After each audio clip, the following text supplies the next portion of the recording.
Mr. Patel, are you part of an organization that uses market power for censorship? No, sir. And how much advertising capital do you deploy annually? How much marketing investment do we spend? Yeah. 850 million a year. And you spend, you said less than 1% of that in the news area, right? Yes, sir. And that's because really your brands don't want to be involved in these caustic news disputes or political disputes. They want to be apolitical in the presentation of their brand. Am I understanding that testimony correctly? So we serve 90% of American households with our portfolio. It's a fascinating answer, just not to my question. Is the reason you de-emphasize news because you want to be apolitical? We target our investment to address the consumers that buy our brands. Okay, are you doing so for political reasons or apolitical reasons? We don't do it for any political reason. Okay, so then why are the vice presidents of your company trying to shape the way Facebook limits view of a Trump advertisement?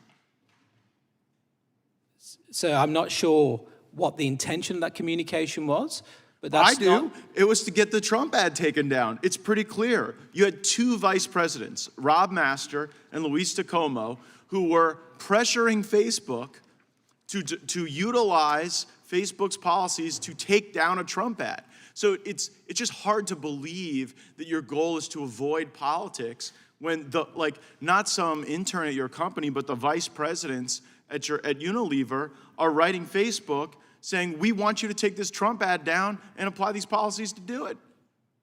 So I'm not sure what the intention of communication was, but okay, I'll tell you what, I'll read you the communication.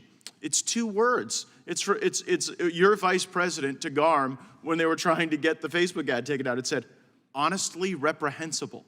So you're using this $800 million plus power that you have over the marketplace. Facebook is craving your advertising dollars, and you have 2 vice presidents hammering Facebook to take down a Trump ad about whether or not Joe Biden should have his ear inspected for an earpiece. That was what the ad was about, that you all found so reprehensible. So respectfully, I'm not sure that word was done by a Unilever person.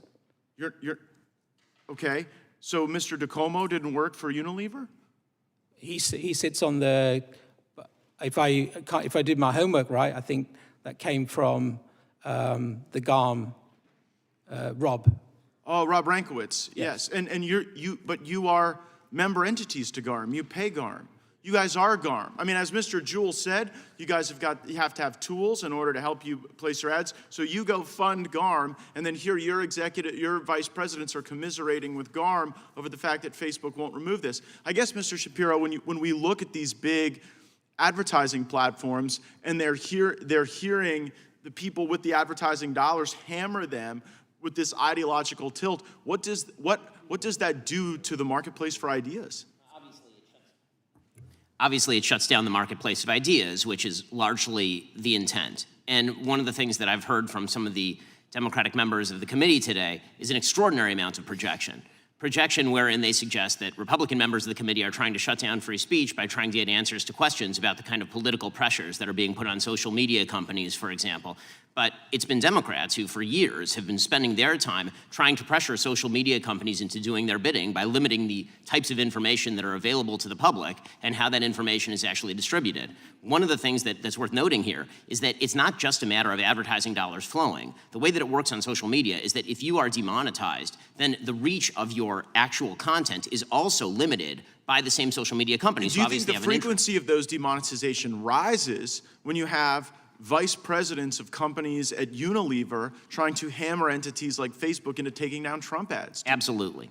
Absolutely. There's no question that when you have internal pressures put on social media companies to take down right-wing material, that has an impact on the reach of right-wing messaging. There's just no question. And I guess I don't mind when Democrats say they don't like conservative speech, or we get to say we don't like some of their speech. That's how this works. But it's when when the business community colludes and utilizes market power to shape the way social media companies or websites disseminate information, that the public doesn't even get to see that debate and engage it. And I think the fact that it's clandestine is actually even more corrosive to the values that undergird. That's absolutely true. The complete lack of transparency with which GARM treats both the member companies as well as the consuming public is one of the major problems. If they simply wish to levy a boycott against a right-wing source, they should simply say that's what they're doing. Hiding behind fake standards in order to project objectivity is a major problem in transparency for the market.